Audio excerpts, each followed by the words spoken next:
Pittsburgh, I figured I'd take a video on the modifications I did to the vehicle. We'll start with the exterior, which I'll just wing, then we'll go to the interior, and then we'll go to the engine. So starting up front, I installed the yellow inserts for the pass-through on the headlamps, and also have a Super B SRT emblem. The 1320, which is what this is part of the SRT program, so I felt comfortable putting that there without up-badging. Down below, that is just a molding you can get off eBay. You cut the fit, it's metal on the inside, vinyl on the outside, and then it wraps around just to give it a nice accent. This car came with hood pins. I did have the graphic added, the gold stripe on the hood, and also added the 426 Hemi emblems on the bubble and the waterfall hood. The tires all the way around are Dyno 555 R2s, the drag radials. They're staggered, 275 40s up front and 315 35s in the rear, giving them both an outer diameter of 28.66, so they're uniform from front to back as far as height goes. The front rims are 9.5 inches wide, the rear are 11. And these are MRR rims. They're the 1320 knockoffs in the brass color. The center caps are the SRT center caps that came with them. And the car came with drag radials on all four from the factory, the 1320s do. I had the R2s on the back and the G2s on the front, but I didn't like how the tread looked different, so I went with the R2s on all four. Underneath the 1320 emblem, I put the supercharged emblem underneath it. An homage to Mr. Norms, who is a Mopar dealer famous in Grand Spalding, Michigan, for making performance cars. He still does it to this day in striped kits. I put his signature on here. As you can see on the car, I have the stripe kit that states 426 supercharged. We'll show you the other side here. I have the caps for the mirrors, the caps for the door handles, also the cap for the antenna, and all the windows are tinted, including the front and back. I have the cap on here as well for the gas cap, and a Mopar insert as well.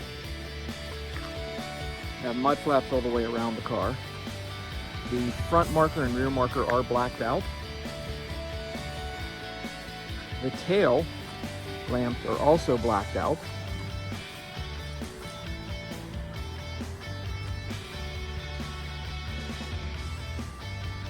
I have the lower valance and the Acropovic carbon fiber tips in red. And you can see the other side of the car here.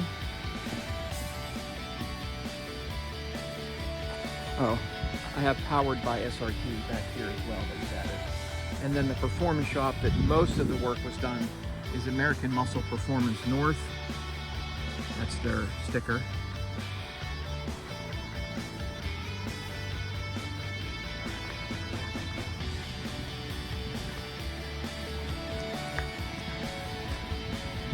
Now we can move to the inside. The inside has the Mopar program catskin leather seats with the 1320 headrest. The center console was also done by Catskin, as were the door inserts and door handles.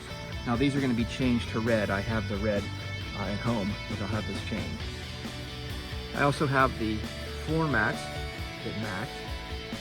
Put a supercharged badge right there on the carbon fiber that I installed on the interior by the glove box. And the back has the rear seat delete kit from the Demon installed, and a fire extinguisher.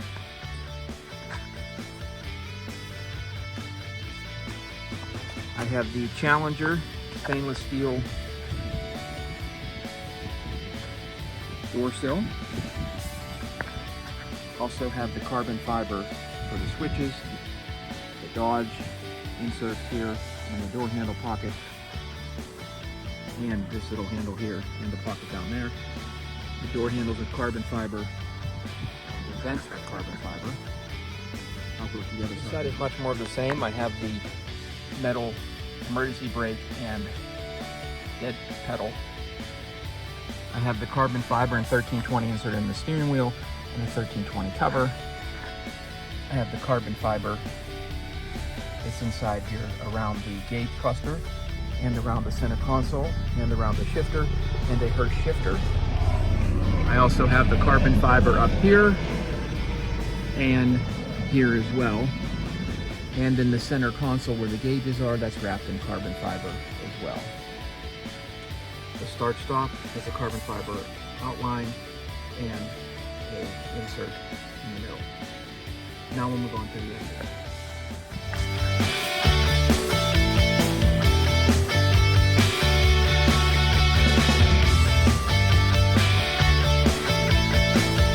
I do have a 9-pound Darrell Cox racing battery.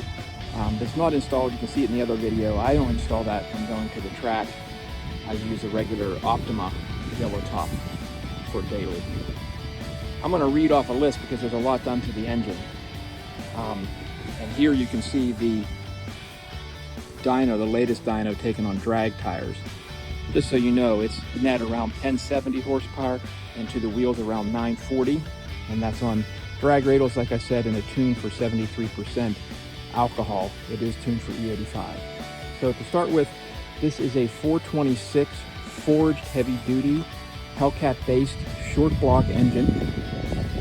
This is from OST, the engine itself, the short block. And it has forged pistons. They're about 9-to-1 compression. This is built for boost. Manley turbo tough rods, heavy duty wrist pins, Manley forged crank. It has a rotating, balanced rotating assembly. It has ARP studs and ARP bolts. It has a 4.080 bore with a 32-tooth ring. That's for the block itself. Inside the block, there is a Big Daddy cam. That has a 0.50, at 0.50, 370, 362 lift, which is 610 and 592 intake and exhaust. And the duration is 286 and 298 intake and exhaust. The lobe separation is 116, and I have 3/8 .08 wall TSP push rods. The supercharger is a Whipple Gen 5 3.0. It has the Grip Tech 2.85 pulley and a 18% overdriven ATI balancer. This is going to be upgraded to an 8-rib system, which will go to 2.7, but I do have the Gates heavy-duty belt on there as well, as you can see. I do have the Mighty Mouse, as you can see, breather system and oil catch can, which is necessary for E85. I also have a 180 thermostat in here. The heads on the vehicle are the MMX ported and polished BGE big gas engine heads. They have a multi-angle valve job, Manley high-lift springs and locators, and they're polished and blended. I have the Excel coil packs, basically just for looks. This has a 4 Innovations complete L3 fuel system. The system has stainless filtration and a controller and 2 F9000-0285 pumps. It has Injector Dynamics HD 1300, which are 1340cc stainless ethanol injectors. It has the Whipple 112mm throttle body on here as well. I have a high flow radiator in here, which is by Mishimoto. I have Cook's 1 7/8 stainless steel long tooth headers. I have the off-road pipe. I have the BMR rear aluminum cradle bushings, BMR upper and lower control arms rear, BMR lower trailing arms, Performance Development T6061 billet differential brace, and the Performance Development T6061 billet aluminum race brace. I have the Speedlogic Lightweight's 2-pound front bumper support and a 2-pound rear bumper support. Extreme Duty Mopar rear axle half shafts. Those rims are Lightweight Series rims. Of course, you saw that I have the boost, ethanol, and air fuel ratio gauges. Also, the car has a War Viking transmission that has a 3400 10-inch stall speed converter. I'm trying to find the rest of this here. And an ATI SFI Extreme Duty Flex Plate. This torque converter is from Circle D. I also have on here that I forgot to mention, the Icy Chiller, which keeps the intake air temperatures cool, works off of your Freon. And that's all for the modifications on the engine thus far. Oh, I have a one-piece drive shaft as well, I almost forgot that. Oh, and 41 spline Extreme Duty rear axle half shafts. And 309 posi rear end. And that's all for now for the modifications. And like I said, we'll be going up to American Muscle North fairly soon to get the 8 red pulley put on. Thanks for watching.